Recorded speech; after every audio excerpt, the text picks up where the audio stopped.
going on, everybody? Welcome back to the Push Podcast 88. Today, we're talking about what happened in Grand Rapids involving Daquan Johnson and officers from the Grand Rapids Police Department.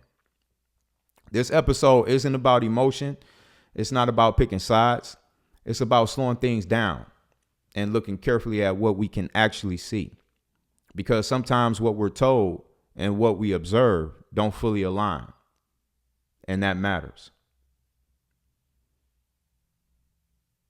Here's what authorities have stated publicly. Officers were responding to reports of a man on a bicycle who may have been armed. They pursued him into a parking area near Eastern Ave. A canine was deployed. A struggle occurred. Shots were fired. A handgun was reportedly found on scene. The officers have been placed on administrative leave while an active investigation continues. That's the framework we've been given. Now let's walk through the footage.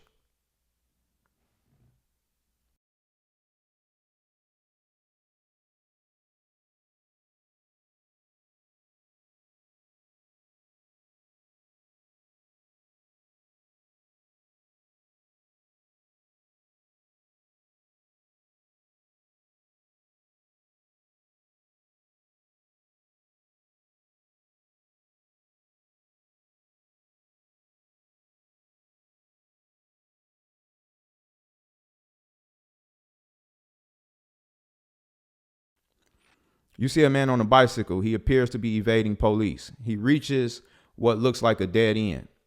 He jumps off the bike. From the angle and quality, it's not 4K. It appears he trips over debris and falls forward. Freeze it right there. At this moment, he's on the ground. Now ask yourself, is this escalation or desperation? Then resume. You see the canine enters the frame at high speeds. Boom. Two officers follow. There's movement. There's chaos. Audio is difficult to fully interpret. This is the moment where perception becomes critical. Now roll the second clip. Here's what we can observe. The man appears face down. Both hands appear behind his back. Two officers are over him. The canine is engaged. From this angle, he does not appear to be standing. He does not appear to be running. He does not appear to be actively charging. And then an officer most visibly to the camera draws his firearm. Shots are fired. Pause it right there.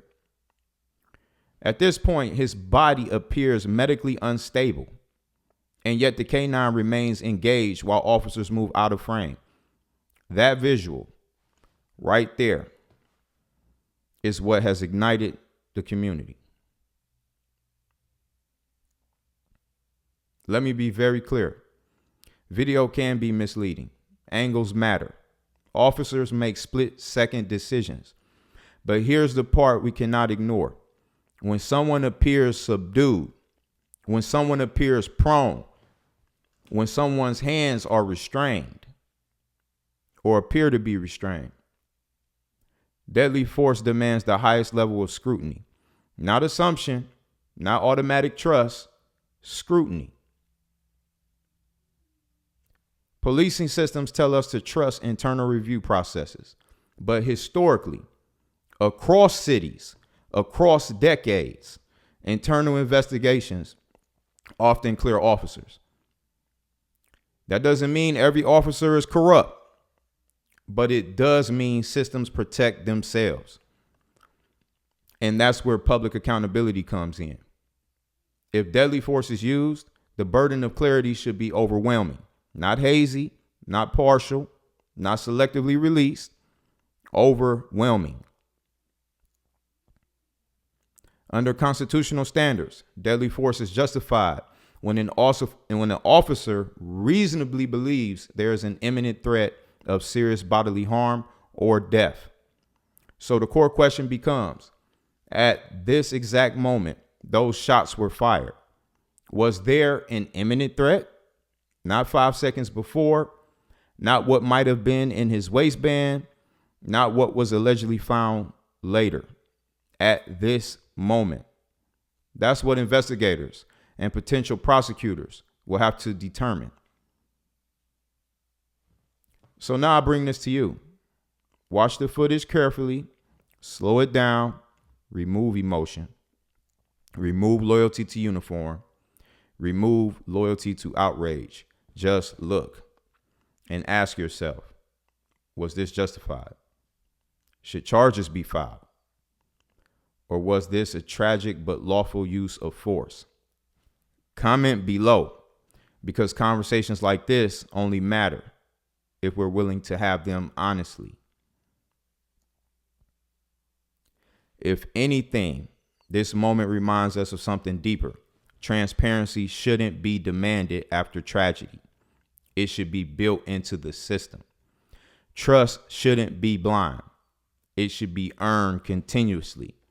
And justice, real justice, requires courage from all sides. This isn't anti-police. It's pro-accountability. And if a system can't withstand accountability, then that system needs real work. Push through comfort. Push through assumptions. Push toward truth.